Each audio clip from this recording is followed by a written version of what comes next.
some technical difficulties, but got everything fixed. This is the next installment of the Locker Room. I am your friendly neighborhood coach, and for the next 60 minutes, we're going to talk all things Cleveland sports. I'm a Cleveland boy, Cleveland bred. I'm going to be one till I'm Cleveland gone, I'm telling you. So if you have not subscribed to the Locker Room, I want you to go to YouTube, type in the Locker Room 34, like, subscribe, comment, share, give me your thoughts. Because in today's episode, we're going over Todd Monken introduction. The new coach of the Cleveland Browns had an introductory press conference, and it was some interesting things that he said. Plus, found out yesterday Jim Schwartz resigned his position. He is no longer the defensive coordinator for the Cleveland Browns. What direction does Todd Monken go in? Then we're going to go over our draft, which is our wide receiver from USC, Makai Lemon, and the offensive lineman, Francis Mayoga from the University of Miami. Myles Garrett, Defensive Player of the Year. Are you shocked? Let's talk about it. Carson Schlesinger, Rookie Defensive Player of the Year. On the same squad. I'm going to give my Super Bowl predictions. Deion Sanders speaks about his son Shedeur. We're going to get into the Pro Bowl. And we have another first ballot Hall of Famer denied, Mr. Robert Kraft. We're going to get into that. Plus, the Cavaliers, man, they had a whirlwind this week. They made several trades. This whole squad looks different, and we're going to talk about who was the mastermind of all these trades. Kobe Altman stepped out front, but I think it was Donovan Mitchell. We'll get into that. All right. And are the Cavs contenders? Does the trades now make them a contender? Okay, we'll talk about a little James Harden as well. And then my coach's rant will be Jim Schwartz. Why is it such a big deal? What's the big deal by Jim Schwartz no longer being defensive coordinator? I'm going to give you the pros and cons of it. So welcome once again unto the Locker Room. This episode is sponsored by the Let's Talk About It podcast. I just don't talk about sports, y'all. I talk about life. And I take time and help folks understand that they're better today than they were yesterday and look forward to tomorrow. So if you want to get a little bit of help in terms of navigating this game that we call life, go to YouTube and type in the Let's Talk About It podcast, or go to Let's Talk About It .34. And we'll talk about how you can be better. So this episode is sponsored by the Let's Talk About It podcast. All right, let's get this thing started. Like I said, once again, I apologize for the technical difficulties. Hopefully I got everything together. So we're going to get into this one more time. Todd Monken had an introductory press conference, and he said some very poignant things. But one thing I want to look at is what he said regarding Jim Schwartz. So he had some poignant comments when it came to Jim Schwartz. And shout out to Mary Kay Cabot and the Cleveland Browns organization for this footage.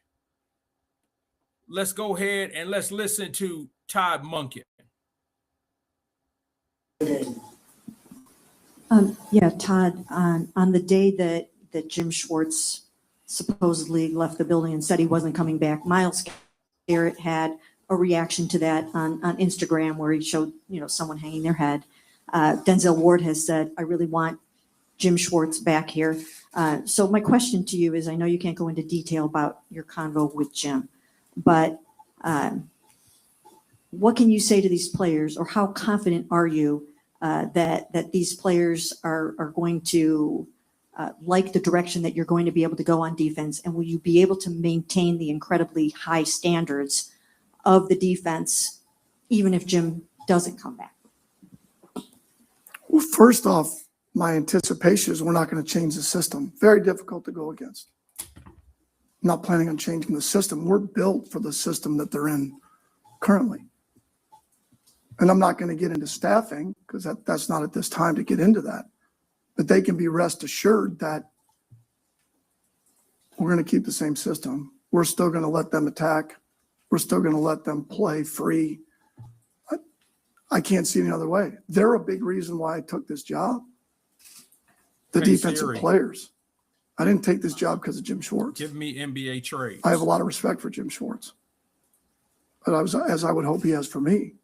But I took it because of the players that are here, the ownership, Andrew Barry, and the ability to build this roster from the ground up on the offensive side. So, and I said this to the other guys. I didn't think I'd say it, but I'm going to say it.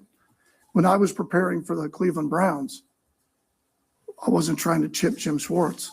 I was chipping Myles Garrett. And when I was sliding a protection to the outside backers or Grant Delpit that were blitzing off the edge, I was sliding the protection of the players. And when I was worried about throwing to the right against Denzel Ward or Tyson Campbell to the left, that's who I was worried about throwing at. Tony? And that was Todd Monken. And those comments that he made were very, very poignant. Okay. He basically let it be known that I would like Jim Schwartz to come back, but I don't need him to be successful. And I truly appreciate what Todd Monken said. Because listen, I'm a big Jim Schwartz fan, but I'll get into this in my coach's rant, not saying what the big deal is. Okay. But Todd Monken is a football guy who said football stuff, who want football excellence, who's willing to hold his players accountable. I understand. I think in 2019, he was the Browns offensive coordinator. They said he was a real negative person, just paraphrasing, and talked about the dysfunction of the organization. Hopefully he has grown from it. He's coming back. He's going to coach this team. He's going to put his coaching staff together. I heard Jason Tarver, who was the linebackers coach in Jim Schwartz's system, is going to be considered to be DC. And so I really, really appreciate Todd Monken's press conference. There was a lot of emotion when he talked about his family, his journey, when he talked about, being making this team a kick butt team. I'm paraphrasing. He said all the right things. He said the right things when it came to Shedeur. He said all the right things. And so now it's time to come and show and prove. And so I'm going to ride with Todd Monken, like I said, on 3 the hard way until he gives me a reason not to. I'm going to give him an opportunity, okay? We gave Kevin Stefanski 6 years. The least we can do is give Todd Monken an opportunity to try to turn this team around, all right? As I said, Jim Schwartz gave his resignation. He is no longer the DC, the defensive coordinator for the Cleveland Browns. He was a bit upset because he did not get the head coach's position. I said before, yes, his behavior after that, I don't think was professional if it was reported correctly. However, we don't know what the Cleveland Browns told him through the interviewing process. We have no idea what they said to Jim Schwartz. Okay, we don't know. So Jim Schwartz resigned his position Friday. He is not going to be a coordinator at the pro level this year because he is still under contract with the Cleveland Browns. Cleveland Browns still have his rights. So Jim Schwartz is either going to A, sit for the year and then come back, or he can be released from his contract by the Browns, or if he did pursue a job, it would have to be a higher level job that he has, currently than he has right now. So don't be surprised to see that he possibly could reunite with Kevin Stefanski in Atlanta. I'm not saying that is reported, but the only way that Jim Schwartz could get out of his Browns contract is if the Atlanta Falcons brought him in and made him not only defensive coordinator, but assistant head coach, because that is a level up. And if you level up from one job to another and you're up under contract, that organization has to release you from that contract. But I don't see Jim Schwartz coaching the remainder of this upcoming football season. I don't see it. Now, by Jim Schwartz being gone, is that a hit? Could be. Like I said, I'm going to save that toward the coach's rant. All right. Myles Garrett is the defensive player of the year. Nobody's shocked. That was a consensus. all votes went to Myles Garrett, 23 sacks during the season. Just a monumental season for the defensive end of the Cleveland Browns. Does this make Myles Garrett a Hall of Famer? Some folks say yes. Some folks say no. Coach Young says yes.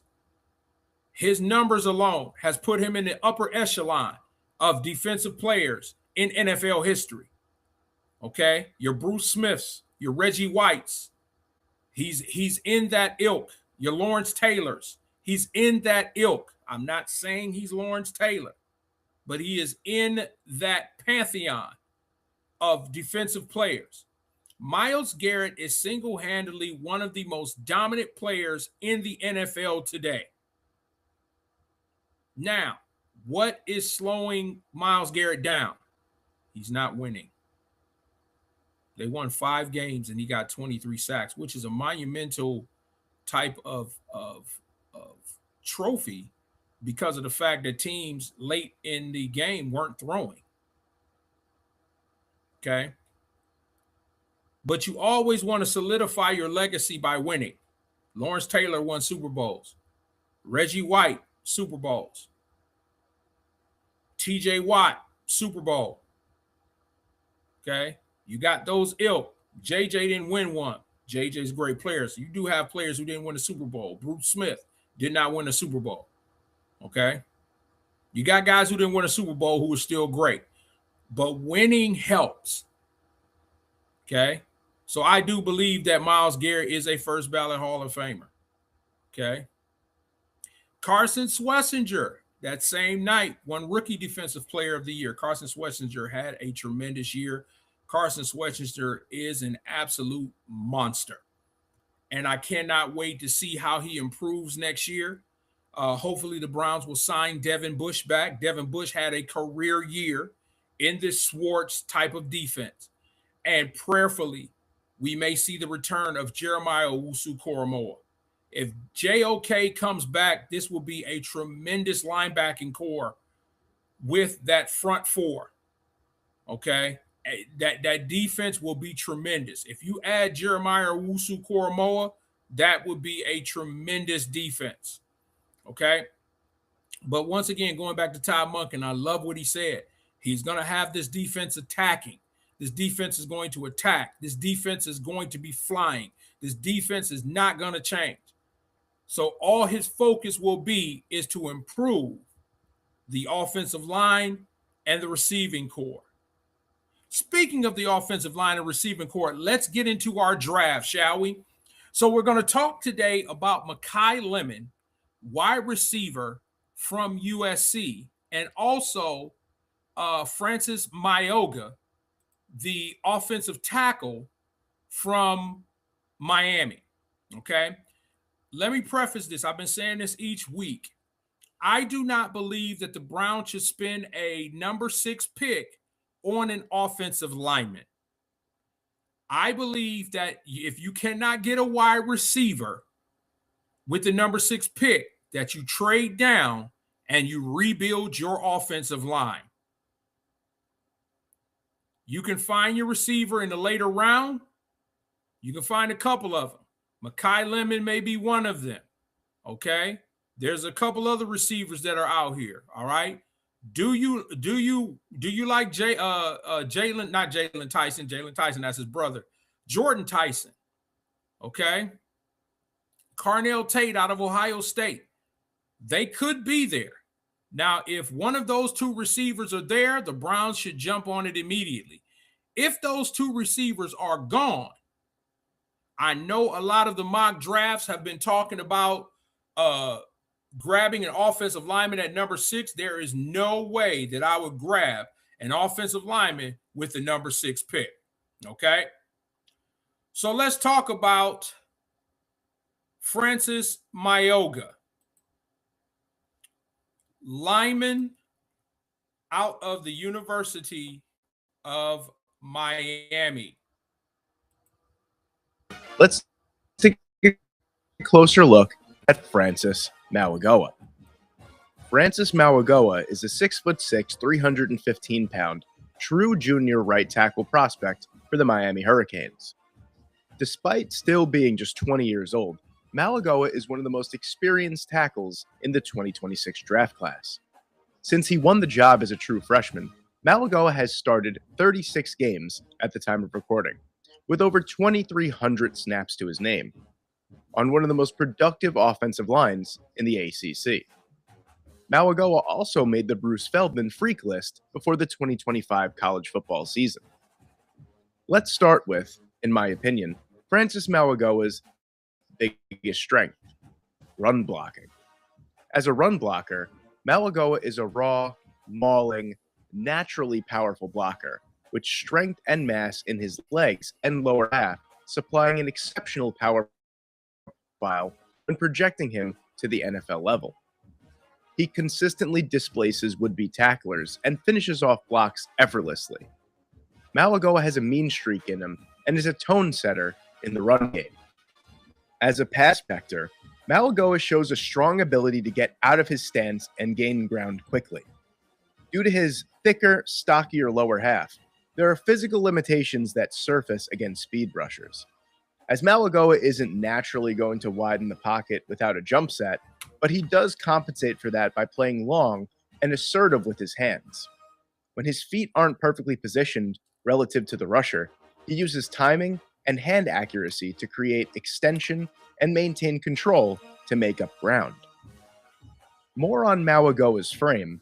Despite his stock appearance and thicker lower half, Malegoa moves extremely well.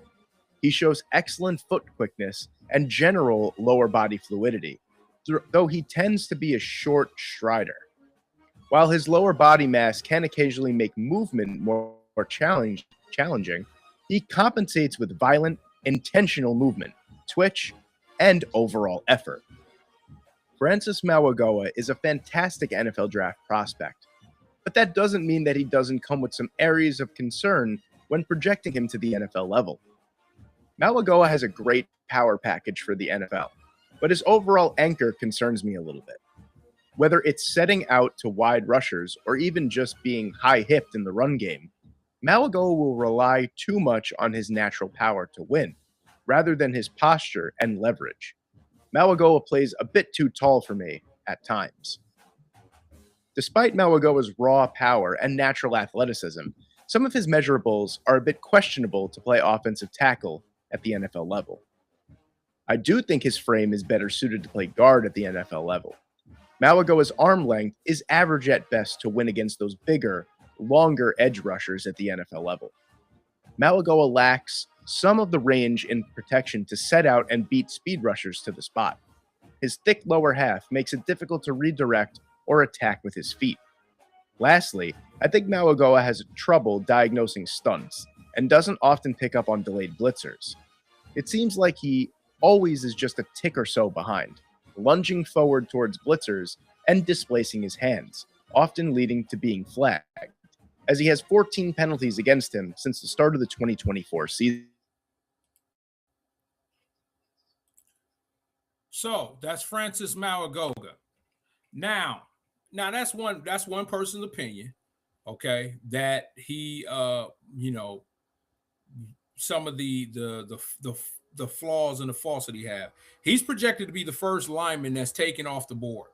Now, like I said, I don't agree with taking a lineman at number 6. Okay. I do agree in watching him, and I watched him in the national championship game. I watched him against Ohio State. He is an absolute mauler. He is an absolute mauler.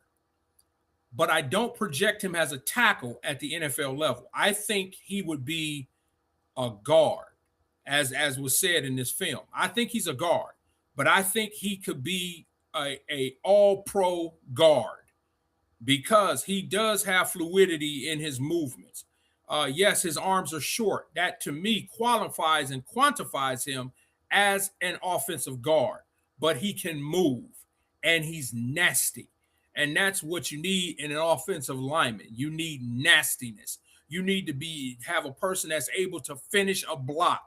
You need that in your lineman. I just don't see an offensive lineman being taken at number 6. I don't. I think he's a great draft pick. I think he'd be a lower first round, high second round. I think if you draft him higher in the first round, I think you're overdrafting. Now, if you need one piece to your offensive line, I think that's the way to go. However, the Browns need more than one piece on that line. Okay. So that is Francis Maioga. Next is Makai Lemon, wide receiver out of USC. Let's take a look at Makai Lemon. Receivers. And in any stacked positional class, the order prospects go in at the top comes down to preference. Makai Lemon finds himself in that conversation for wide receiver 1. What role does he fit in the NFL? Find out in this drill.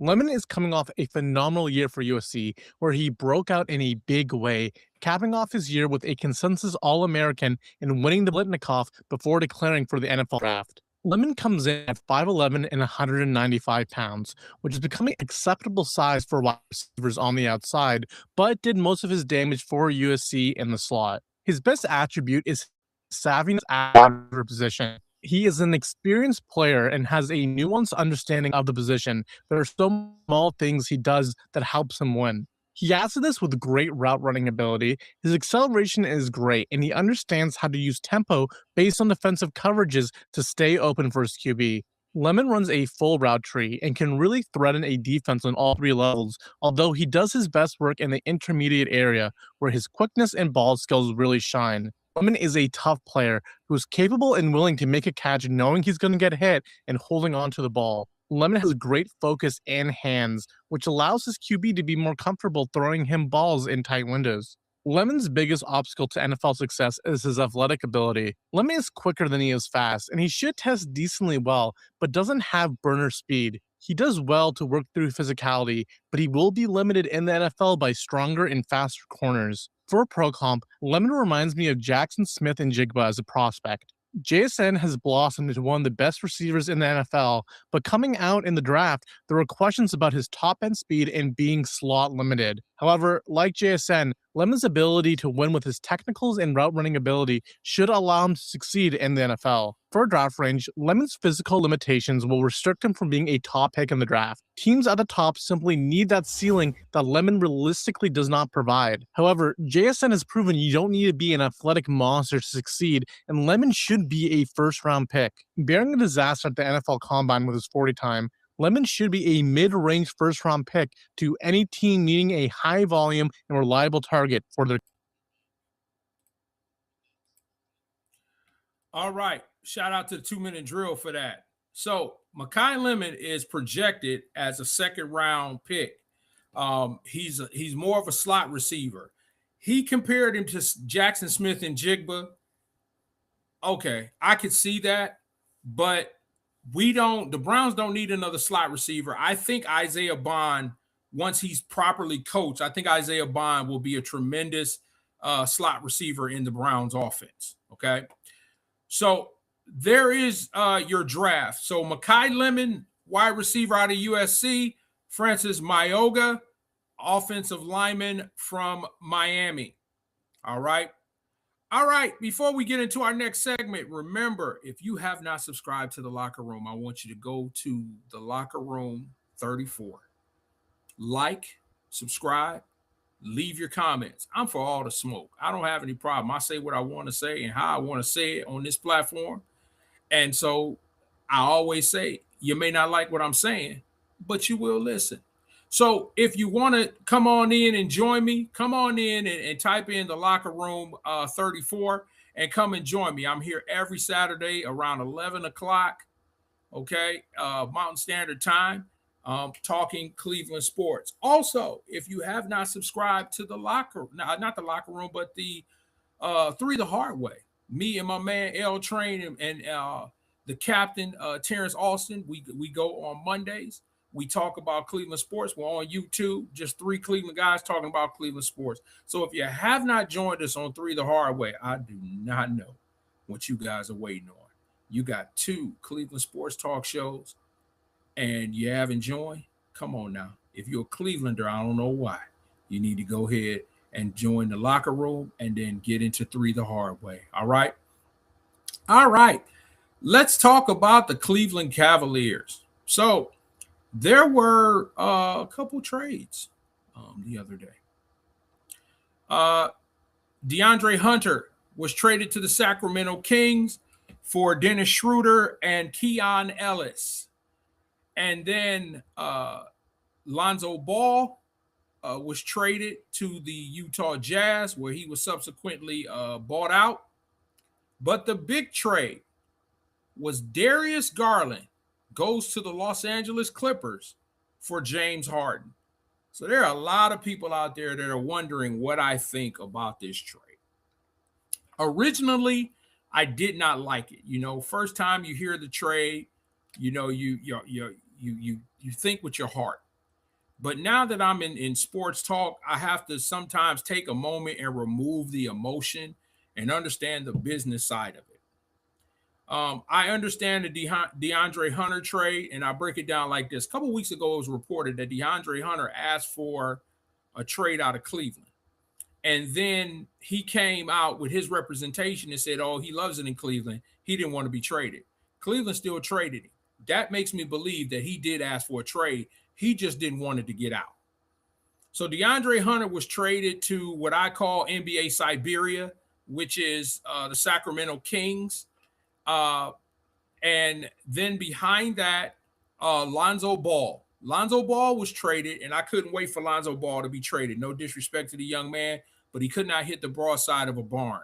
And his thing was he was brought in to, you know, be a bigger guard to back up Darius Garland, had defense, could pass, and could, you know, occasionally hit an open shot. Well, the problem was he did not hit an open shot. He was not a good shooter. I think he was 30% from the field. He was not hitting his shots. He's a tremendous passer.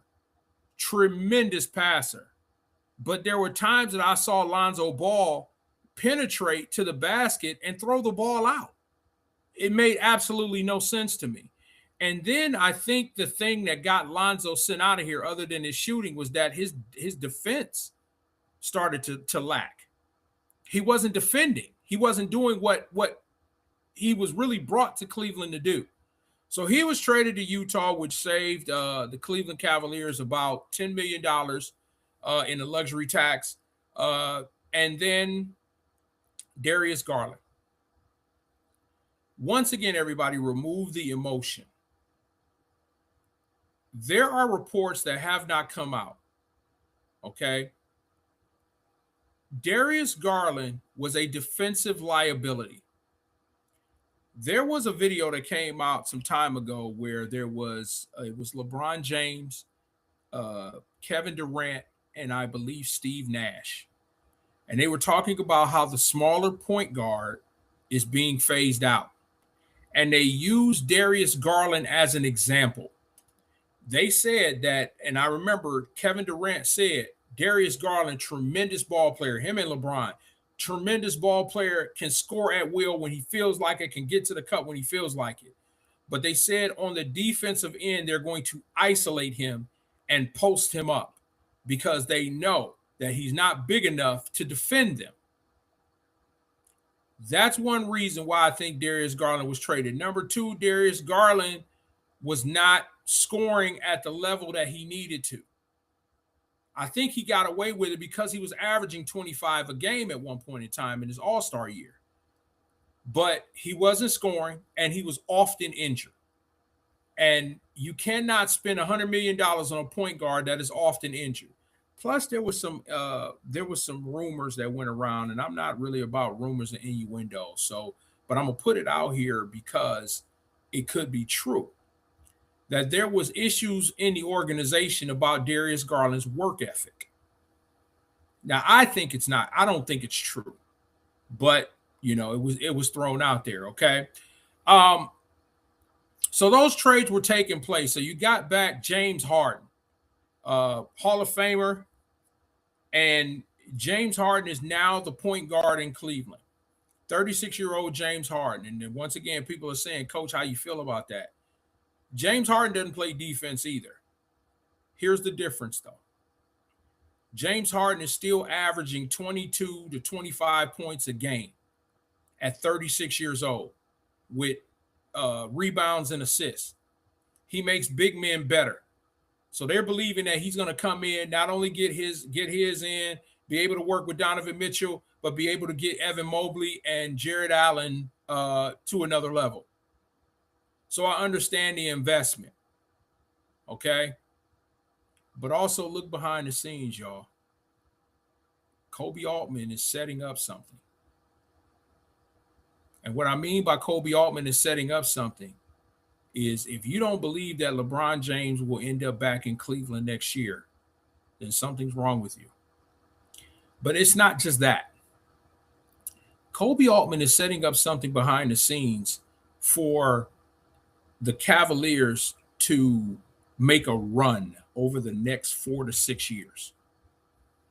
And I'm not talking about LeBron James being around in the next 4 years. I'm not talking about James Harden or maybe even Donovan being around in the next 4 years. But you got Jalen Tyson. You have Craig Porter Jr. You have Naquan Tomlin. Okay. You have players, your young players who are now coming up. Evan Mobley is still going to be around. So Koby Altman is setting up something. And I think people are missing it. Okay. But did Koby Altman come up with the idea of trading for James Harden? No. I don't believe that in a million years. Donovan Mitchell is the mastermind of all of this. He's a superstar player who wants to win. And in his mind, the way that the team was constructed, they were not winning the Eastern Conference. He did not believe in Darius Garland defensively. He did not believe in a smaller backcourt. He did not believe in Lonzo Ball. He knew that DeAndre Hunter wasn't bought in.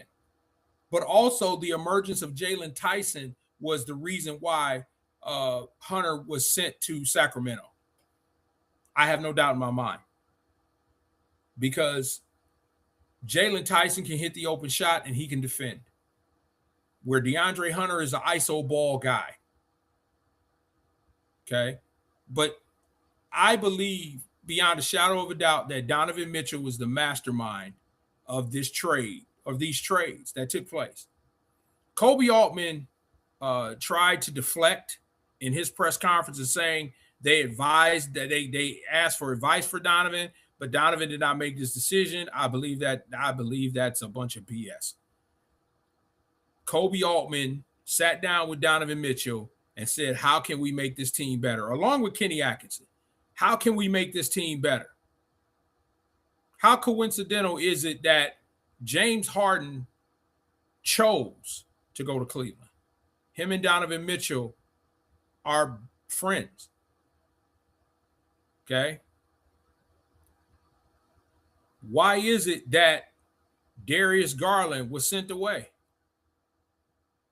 and you brought in Dennis Schroeder? And for those that thought that Craig Porter Jr. was going to get traded, I could have told you that Craig Porter Jr. wasn't going to get traded. Craig Porter Jr. plays defense. He can score a little bit, but he's been averaging 8 assists a game coming off the bench. I can tell you Craig Porter wasn't going anywhere. Okay? Craig Porter does something that Darius Garland couldn't do, which was defend. So, yes, I believe that Donovan Mitchell was the mastermind of this entire trading thing with the Cleveland Cavaliers. Okay. So we have James Harden at the point, Donovan Mitchell at the 2. I think Jalen Tyson will be at the 3. Of course, Evan Mobley at the 4 and Jared Allen at the 5. That's pretty nasty. They play, I believe, Sacramento tonight. DeAndre Hunter got hurt last night, so I don't know. He'll be a game time decision. But I'm curious to see. They played the Clippers the other night without Harden, and they absolutely blew the doors off of them. I just saw something different. I saw a swarm of defensive intensity, something that they didn't have before. I saw guys flying all over the place, saw steals and dunks and three-point shots, and the Cavs were looking like the Cavs of old. Okay, so I'm curious to see with James Harden being implemented tonight, how the Cleveland Cavaliers look. All right. There were some other trades that took place. And I'm looking through my wire here. I know Nikolai Vukovic went to Boston. That's off the top of my head. I think that was a great acquire. I know Kristaps Porzingis was traded to the Golden State Warriors for Kuminga. Kuminga finally gets out of Golden State. And then Steve Kerr wanted to come back and, I'm sorry that it didn't work out. No, you're not sorry. You want Kuminga out of there. Kuminga's gone. Draymond Green is next. I think Steve Kerr is just trying to change the culture. So they did get Porzingis, and Kuminga was traded. Anthony Davis was traded to Washington. He teams up with Trae Young. I know Cap sent me a stat on Trae Young being one of the top clutch players. I don't really care how clutch you are. It's about winning. And Trae Young is not a winner. So all the stats that people want to send me when it comes to Trae Young's efficiency and all of that blah, blah, does what he do, and my English teacher going to kill me for saying that, what he does it equate to winning? And the answer is no. Now, he's in Washington. Him, Anthony Davis, Alex Sars, the Wizards are tanking. Because they got number 1 draft picks, they're trying to rebuild, and I give them credit for doing that. Giannis Antetokounmpo was not traded. I could have told you that he wasn't going to be traded. Giannis is better off going into free agency. He'll get more money going into free agency. He might as well just play his way out of Milwaukee. I knew Milwaukee was asking for a ridiculous package back for Giannis Antetokounmpo. So the Bucks ex-nayed on that trade. Okay. There were other trades, other Minimowski trades that took place, but those major ones, we'll see. I think who won the draft, who won the trade deadline. I'm a homer. I think the Cavs won the trade deadline. I do. I could be wrong. There's some other trades that's out there that took place. Ja Morant has not gone anywhere. And right now, I think Ja Morant is he's in danger. And what I mean by in danger is his reputation is getting around the league, and as athletic he is, he could easily turn into OJ Mayo, where you can be as athletic as possible, but can't last in the league. It's humbling turning from a superstar into a journeyman. So Ja Morant need to get it together. Okay. Now, are the Cavaliers now contenders now with this James Harden trade? I believe they are. I believe they're right where they want to be. I believe, and I keep saying this, that after the All-Star break, they're going to make a run. They have 30 games left to become a cohesive unit, and I think the Cavaliers are going to make a run. I'm not saying they're going to make the NBA Finals, but I'm saying that they're not going to be an easy out. They're not going to be an easy out by any stretch of the means. And there is not one team in the Eastern Conference for me that frightens me. Not Detroit, not New York, not Orlando, not Boston, none of them. They don't scare me at all. The way that the Cavaliers are constructed. Okay. Now, does that mean the Cavs are going to go in and blow everybody out the water? No. But when you have a backcourt of Donovan Mitchell and James Harden, it's going to be difficult. You're going to have elite defenders everywhere. Okay. So I think they're in the running. Okay. Last I checked, I think they were 4th or 5th in the Eastern Conference. They're a couple games out of second place. So this next 30-game stretch is going to tell a lot. Okay. All right. Switching gears. Let's talk Super Bowl. So we have the New England Patriots and the Seattle Seahawks. And I said this on 3 the Hard Way, by the way. If you are not a subscriber of 3 the Hard Way, please, oh, please go to YouTube, subscribe to 3 the Hard Way Sports Podcast, Sports Talk, and you'll see me, my man L Train, and the captain, Terrence Austin. We talk, like I said, we talk sports all day. But on that show, I made a prediction, and I'm the only one that made this prediction and took the New England Patriots. I said the Patriots will win 26-24. Here is my reasoning for that. Mike Vrabel. Mike Vrabel has been in those wars. Mike Vrabel has been in those Super Bowl games with the Patriots. Mike Vrabel is a disciple of Bill Belichick. Mike Vrabel. And I think that, and the thing about Belichick is, what does he do well? What did he do well? In the NFL, Bill Belichick always took one thing away from a team and made them one-dimensional. And I believe that Mike Vrabel will stop the Seattle running game and cause Sam Darnold to have to beat him. Now, for all the Minnesota Vikings fans, I know y'all are praying that Sam Darnold lays an egg. Okay? I believe that Sam Darnold will have difficulty if he is relied on to win the game. Now, my man L Train says he believes that Sam Darnold will be the Super Bowl MVP. And I say he has to be, to me, for Seattle to win. If they shut down that running game, Sam Darnold has to be MVP. I don't think it's in Sam Darnold's DNA. Where Drake May, he's young. He don't know no better. And I think Drake May is going to go out there and let it fly. Okay? Could be wrong, but I'm riding with New England right now. I'm not a Patriots fan. Y'all know that. But I just see something in Drake May that I haven't seen in any other quarterback. Okay? So, New England, 26, Seattle, 24. Now, I'm going to come back on here, and I'm going to either say, hey, I was right.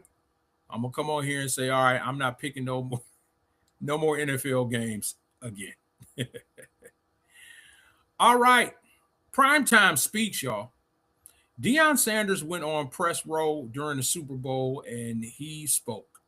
And no one has really heard Deion speak when it came to Shedeur and other, topics. And so I just wanted to highlight Deion Sanders for his professionalism, Deion Sanders for how he spoke when asked, would he coach in the NFL? And he said, no way, not the way that they did his son. He would coach in the NFL. Now, he's focused in on Colorado, and Colorado got enough problems as it is, and he's really trying to work through those things. But I understand his candor in terms of his son, and Deion Sanders was consistent. Deion Sanders is very entertaining and very interesting to listen to. And so when he spoke about the NFL and he spoke about his son Shedeur, he just spoke positively about Shedeur and how he has worked his way to this point and how he's going to continue to work. And so, shout out to Deion Sanders and him going on press row and really just not really saying much in terms of being detrimental to his kids and to the NFL, but he let it be known that he wasn't happy with what took place. And I agree with him. And like I said, I'm not a Shedeurian. I want to see the Browns have the best quarterback behind center, but I do want to see that young man have the opportunity to at least shoot his shot. And I think that was not given to him by the previous regime, is that they didn't give him an opportunity to shoot his shot. But I believe at this point, Todd Monken and his group is going to give him the proper ability to shoot his shot. Okay. All right. Also, Shedeur was in the Pro Bowl. Him and Denzel Ward represented the Cleveland Browns.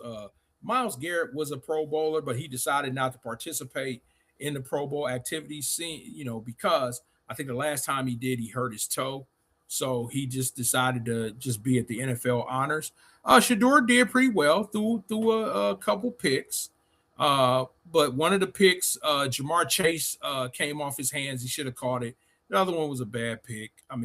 But the Pro Bowl is not the Pro Bowl anymore. That's a whole different type of subject that we could talk about when it comes to the Pro Bowl. The Pro Bowl is a shell of itself.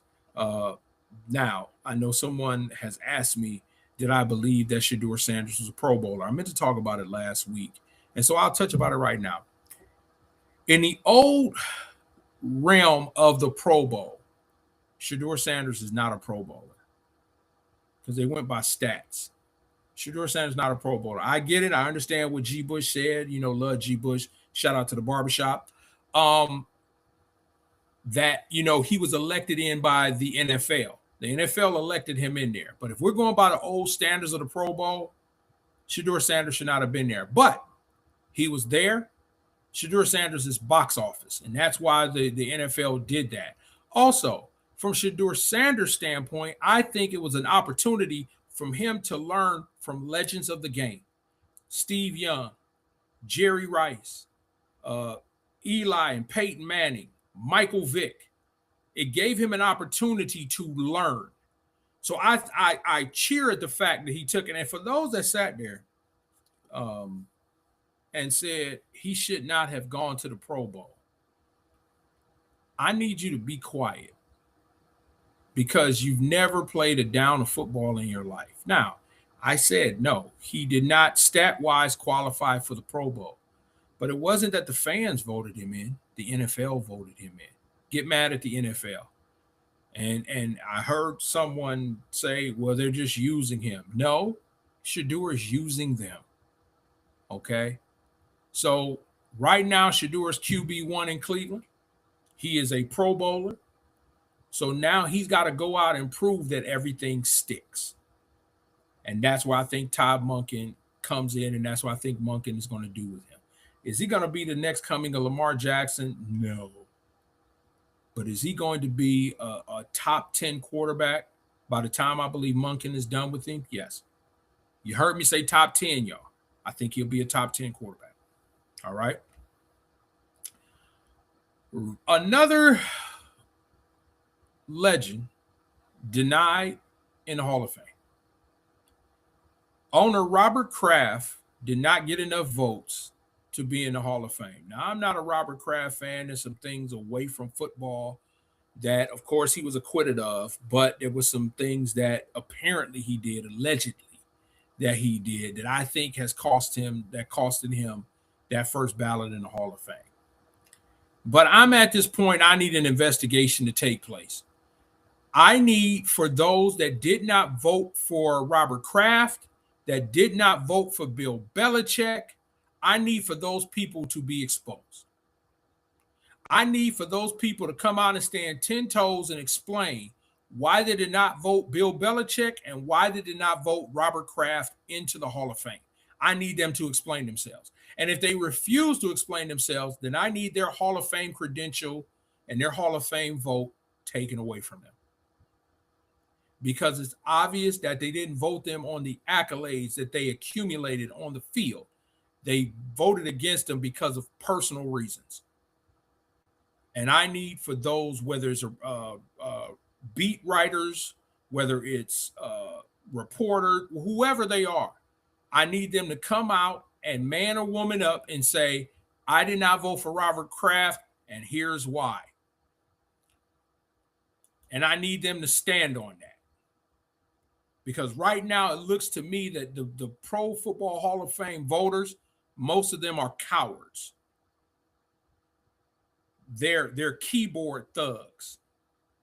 Okay? Robert Kraft from a football standpoint, Robert Kraft has contributed so much to the NFL from a football standpoint. Okay? When you start judging people on personal levels, then we might as well stop voting for Hall of Famers. Because if you go into the Baseball Hall of Fame, there's some questionable individuals in the Hall of Fame, in the Baseball Hall of Fame in Cooperstown. There's some questionable people in there. Okay. The Pro Football Hall of Fame, there's some questionable people in the Pro Football Hall of Fame. But you decide not to elect two guys that on paper was one of the greater owners in the NFL and one of the greatest coaches in the NFL. Jimmy Johnson came out and said he's not going to another Hall of Fame ceremony. It's ridiculous. So I really need for those that did not vote for Robert Kraft and Bill Belichick to stand up, man up, and tell the world why you did not do that. And if it is a personal reason that they did not do that, their NFL voting right should be revoked. Period. All right. Going into my final segment, once again, if you have not subscribed to the Locker Room, then I'm telling you right now, you need to go ahead, go to the Locker Room 34, subscribe, like, comment, criticize, whatever you want to do.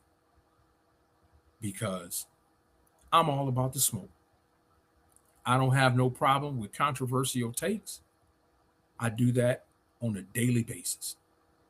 But I love my Cleveland sports. I love talking Cleveland sports. I stand by what I say. I mean what I say because I want all my Cleveland sports to win.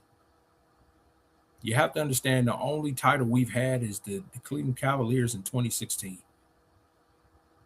But I still will root for my Browns. I still root for the Cavs. I still root for the Guardians. Okay. I was even a fan back in the day when we had the Cleveland Force, MSL. So I go back to the Richfield Coliseum. I love Cleveland sports. So if you have not subscribed to the Locker Room, I double dog, triple dog dare you to subscribe to the Locker Room. And then let's go ahead and let's have some fun talking Cleveland sports. All right. All right. My coach's rant today is former defensive coordinator Jim Schwartz of the Cleveland Browns. And as you see, I have it typed. It says, Jim Schwartz, what's the big deal? So the pros and cons of this is this. Jim Schwartz orchestrated the number one defense in the NFL, number two defense in the NFL. But shout out to my man, Lionel Jones. L Train said this in our chat, and I agree with it. Why are we forgetting about when the Browns got the doors blown off of them in Texas in the playoff game? Yes, Joe Flacco threw 3 interceptions. But before he threw those 3 interceptions, the Browns were still giving up points. Okay? Let's not make Jim Schwartz being out to be the Messiah. He's a defensive coordinator that did a great job in Cleveland. But all things must come to an end. And my thing is, I'm not chasing anybody. Did I want Jim Schwartz as head coach? I did. Did he become head coach? No, he didn't. We move on. Todd Monken is the head coach. We move on. I'm not going to sit here and worry about somebody who is upset, and rightfully so, he should be. But at the end of the day, it is what it is. We can't do anything about it. Jimmy Haslam sat down and he had an opportunity to come back as defensive coordinator. He chose not to. Every day you wake up, you got 2 things. You got a choice and a chance. And so he chose to walk away. I think quietly he wanted the Browns to fire him so that he could get paid for the rest of the year. And the Browns said, nah, we're going to make you honor your contract. We know what you're thinking, but that ain't going that way. Okay. Now, if Jim Schwartz wanted to, like I said, he could go and get another job, but he would have to be elevated past the defensive coordinator position for the Browns to let him go. Do I believe the Browns should let him go? I believe the Browns should let him out of his contract. That'd be the right thing to do, because at the end of the day, we don't know what the Browns said to Jim Schwartz. But I'm not going to sit up here and cry about Jim Schwartz not being in Berea anymore. We move on. Okay. We move on. We've had many good coaches to come through and they've left. And so we move on. It is a new era in the Cleveland Browns, and we have to be focused on that. We cannot continue to go backwards. And that's what we've been doing is we've been going backwards. We cannot go backwards. So I need people to understand Jim Schwartz is no longer with the Cleveland Browns. I want to talk about the people who are with the Cleveland Browns. And is Jim Schwartz not being there a big deal? Maybe. But I'm not going to sit here and cry about it. I'm gonna focus in on who Todd Monken hires. Hopefully they can have good credentials. Hopefully they can continue to defensively be dominant, and that Todd Monken can fix the offensive line and the wide receiving core and get Shedeur on the right page. That's what I'm worried about. I do not have the time, energy, or patience to worry about that how Jim Schwartz feels right now. Because Jim Schwartz is a wealthy man. He's a very wealthy man. So I'm not crying for Jim Schwartz. And you should not either. It's just time to move on. That's life. I don't know how many of you out here who see this program have lost jobs or have applied for jobs and didn't get them. Yes, there's disappointment. You're disappointed. But you get over it and you move on. And that's what I'm saying we need to do with Jim Schwartz not being in the building anymore. We need to get over it, tie our shoes up again, pull our bootstraps up, and go ahead and try to turn this organization around. That's what we need to do. We need to turn this organization around and get this organization together when it comes to the Cleveland Browns. So I'm not missing Jim Schwartz. Jim Schwartz can move on. And whoever the new defensive coordinator, I said, Jason Tarver, is one that's going to be about one of the candidates that they'll use. So not a big fan of Jim Schwartz. It's time for him to move on. All right. So listen, y'all, that is my time. I told you I was only going to be here an hour, y'all. That's my time. Okay. We've talked the Todd Monken introduction. We've talked about Jim Schwartz. We've talked about the Cleveland Cavaliers. Like I said, and let's get to some chats real quick while I have a moment. What we got here?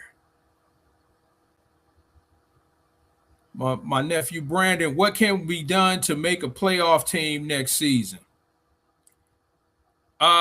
If we're talking about the Cleveland Browns, one of the quick formulas that I had, and if you're talking about the Browns or the Cavs, just put it in the chat. One of the formulas that I had in terms of changing the Browns around quickly is this. You have Wyatt Teller at guard. You have DeJuan Jones coming back.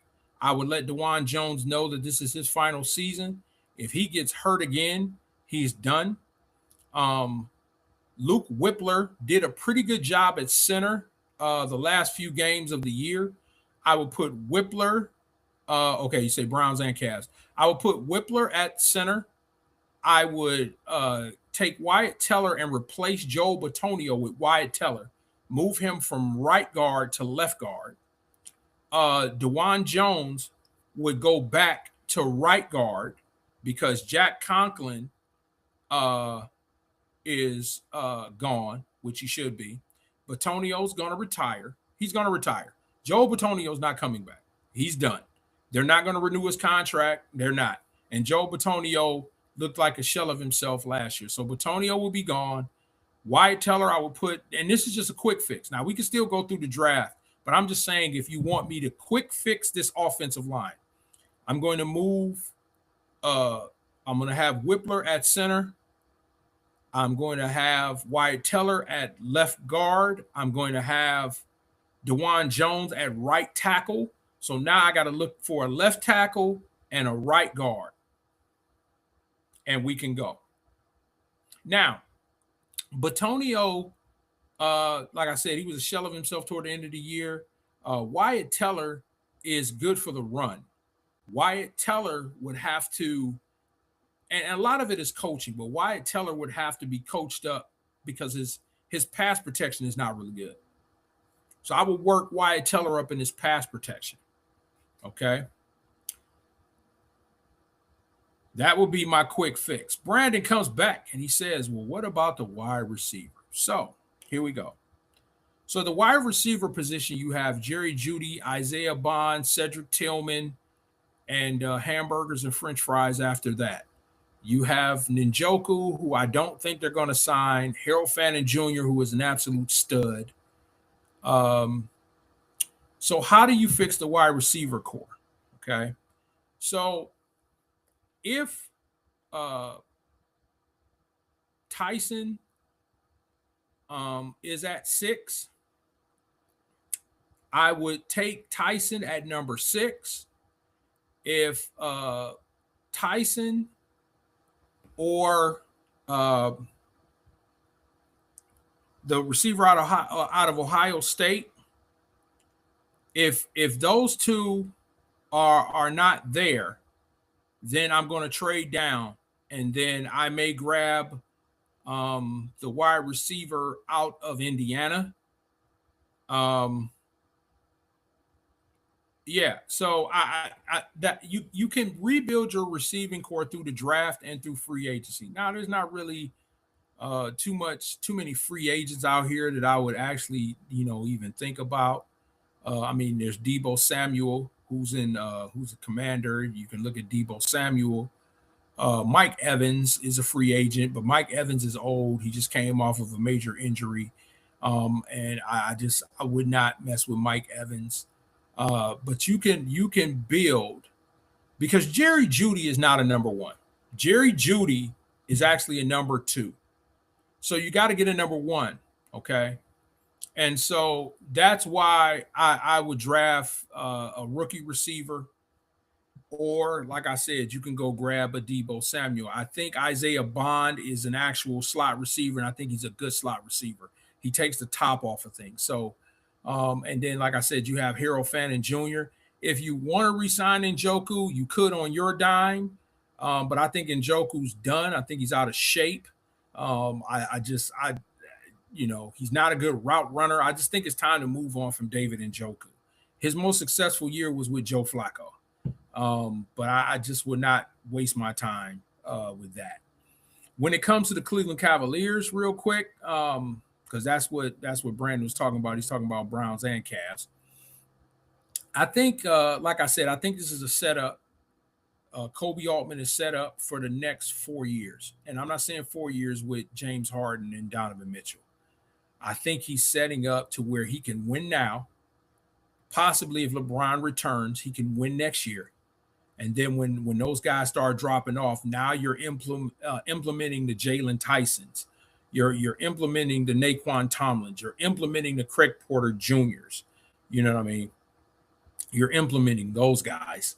And now, because you've just created a winning culture. And I think that's what Kobe Altman is trying to do, is create a winning culture.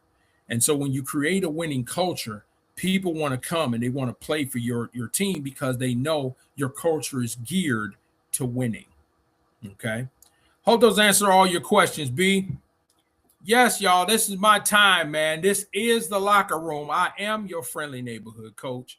And listen, I am on here at 11 o'clock Mountain Standard Time every single Saturday. If you have not subscribed to the Locker Room, then I need you to subscribe to the Locker Room, because I do. I talk Cleveland sports. I talk about them all day. If you don't catch me here, then you can catch me on 3 the Hard Way with my man L Train and the captain Terrence Austin. We talk Cleveland sports as well. So I got to get out of here. I will see you guys next week. Hopefully you guys enjoy the Super Bowl. Have as many wings and French fries as you can. All right. And I will see you guys later. Remember, love on somebody. Tell somebody you love them. Don't always assume that they know. I'll see y'all later.